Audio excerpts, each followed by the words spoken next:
Hello and welcome to the next video in the series where I'm talking about the Legend of Brazil and the lore behind it, the whole universe behind it and everything. Today we're going to be discussing the third book in the series, the Legend of Brazil and the Darkest Sands. Now, funny story about the Darkest Sands. The original name for it was the Legend of Brazil and the Disintegration Sand Outburst or Outbreak or something like that. And I actually ran with that all the way until I went to print it. Like, once I finally printed it on paper, I decided that I was going to change the name because, like, I was using that name for the longest time and I just didn't like it. So, this is a manuscript. This was never published. The first book was published, The Legend of Brazil and the Master of the Earth was published. The Legend of Brazil and the Mighty Resistance was published, and then after that I decided not to publish with this weird, scammy, sketchy company anymore, and I just decided to I already had them written, so I went through and edited them a little bit, and I had them already printed and everything, so that's why I have the manuscripts for the rest already. Anyway, there was no book cover for this, but there was some concept art. I have it right here, so I'm not sure where to start. I think I want to start with just the table of contents, which I have a big table of contents here. Chapter 1, Chapter 2, Chapter 3, blah, blah, blah, blah, blah. All the way to Chapter 11, which this just like the last one, had 11 chapters. And this one was about 107 pages long, so it's not as long as the first one. To be honest, I don't think any of the other ones were as long as the first one. I think the Legend of Aura and like the last two books may have been just as long as the first one, but I don't totally remember.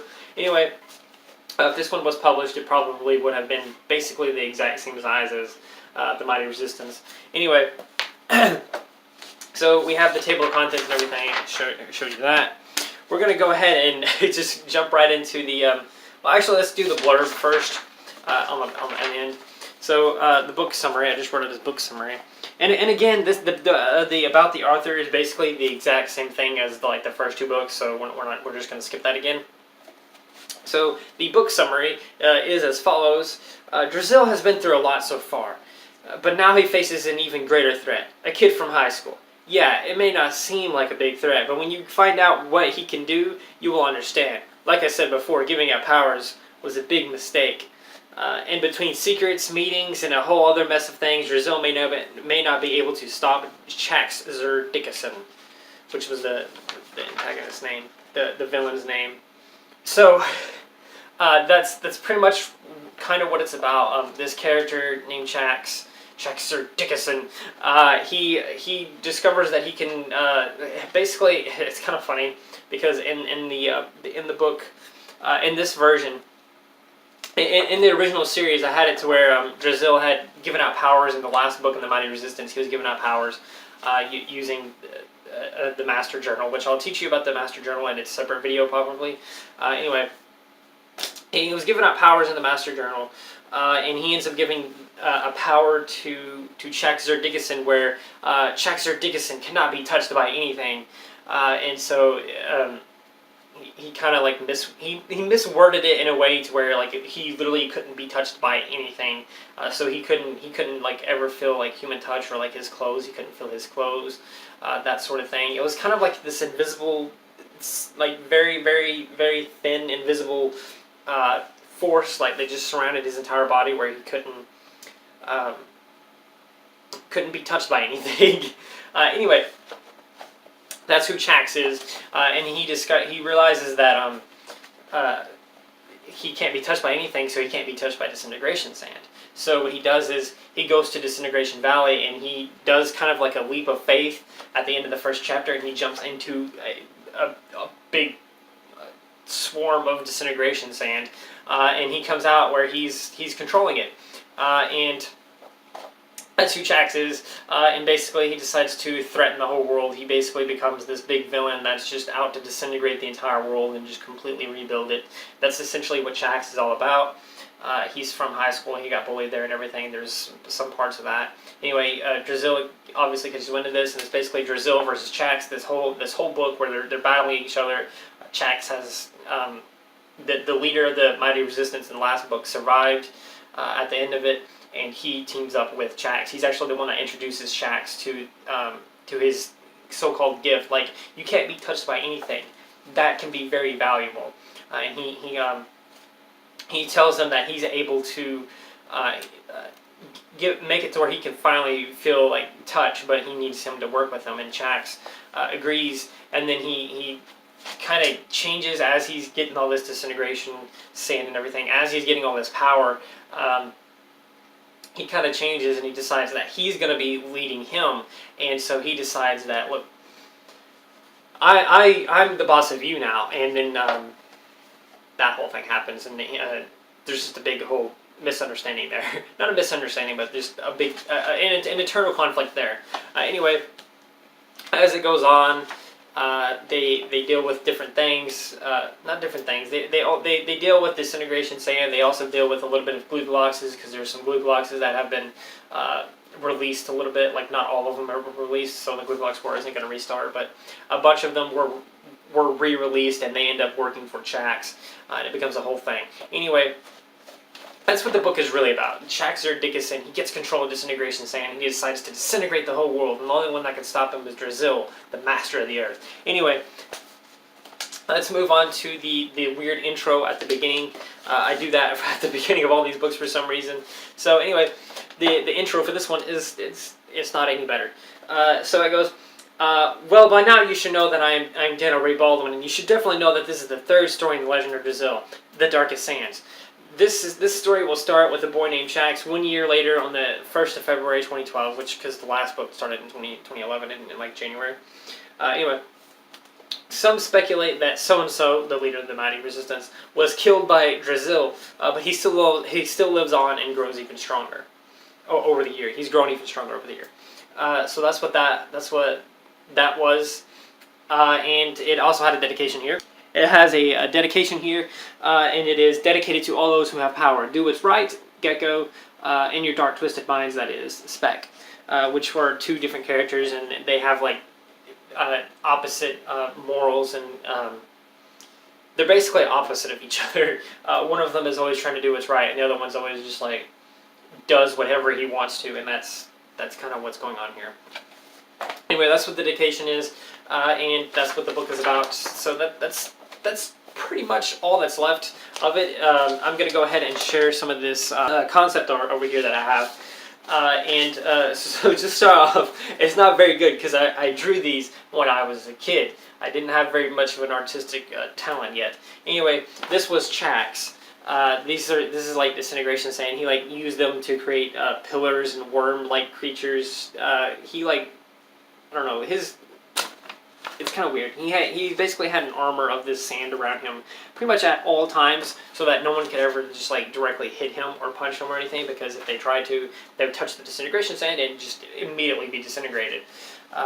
Anyway, that was him basically just chilling at the disintegration valley. I don't know what exactly was going on in this image. I don't know if I ended up even, like, if this even ends up happening in the book at all. Anyway, this one is a little bit weird.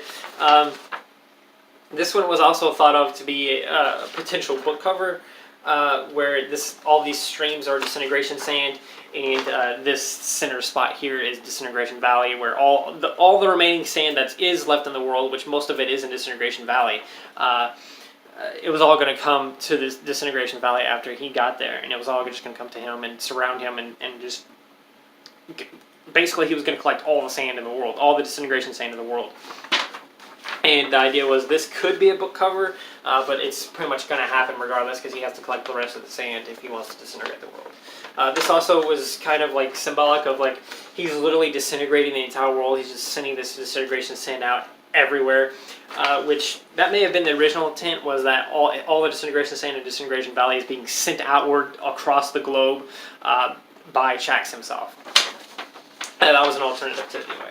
And the last concept art here I have here is just Chax and a ball of disintegration sand with spikes in it for some reason, which the spikes are also disintegration sand, and there's like streams coming off of him here. There's just streams coming off of him here, where they're kind of coincide with this a little bit, where it's either all coming to him or all leaving him. and just going across the globe and stuff. This is basically him collecting all the sand in Disintegration Valley and then either sending it off and then or collecting some from elsewhere. That's what this is. He's kind of in there. You can see his little head. It looks kind of terrible. But that was the third concept art. That was pretty much the last concept art. Shax. I remember when I wrote this character, I was really excited because I really loved that he was able to just control this extremely deadly substance. Like, he could just like disintegrate anyone he wants without any worry or any trouble at all. He could just be like, whoosh, you're disintegrated. That's it. You're dead. You're disintegrated. Anyway, so this is why it was this part of why it was originally my favorite book in the series, but it kind of changed pretty quickly. Anyway. So that's pretty much all there is for this book, and so I'm going to go ahead and end it as I ended the last two videos about this book. We're going to end it with the end message at the end, which this one's a little bit bigger. It's kind of weird. This one was done totally different than the rest of them. I don't understand why, but it was done totally different. Anyway, so it starts off with, yep, it's me, Daniel, and that's the story, but what was in Mrs. Dickinson's letters to the past, what was in Mrs. Dickinson's letter to the palace, and when Drizzle read it. So then it's just like reading a letter or something, and it goes, huh, look at this, Godwin. Mrs. Dickinson sent the letter to inform me of Chax's punishment, which at the end, it's kind of funny. At the end of The Darkest Sands, Chax like turns over a new leaf. He like decides like he doesn't. It's kind of weird. He basically becomes a good guy at the end, and it's done kind of in a weird way.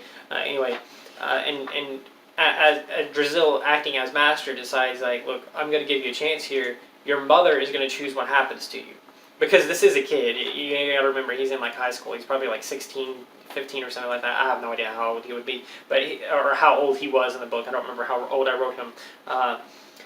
Maybe I need maybe I need an index that shows me the age and powers of everyone on the book. Maybe that's what I need.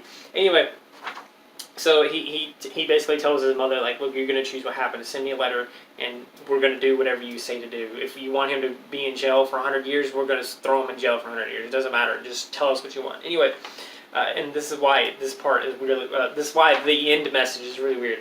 So he says that, and he finally sent the letter to inform me of Chax's punishment. And Godwin asks, what does it say? And then Drizzle replies, Mrs. Dickinson said he shall remain in their house forever in house arrest with the exception of school and family trips. I don't know what the heck is going on. He has to live with his mother forever now, Godwin asks.